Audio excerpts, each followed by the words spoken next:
Hi, today I've heard of me HUAWEI Nova 10 is here and I'll show you how to turn on and turn off Assistant today on this device.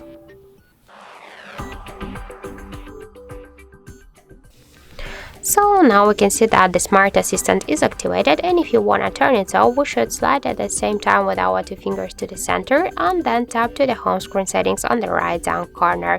Then we'll see here Smart Assistant switcher, so just to turn off Assistant today, we should click once on the switcher, and now let's go back to the home screen and we can see that the Smart Assistant successfully turned off. If you want to turn it on, by the same way, go to the home screen settings, click here on the switcher, and we can see that the assistant successfully activated. So that's it. Thank you for watching, and if you find this video helpful, don't forget to leave a like, comment and to subscribe our channel.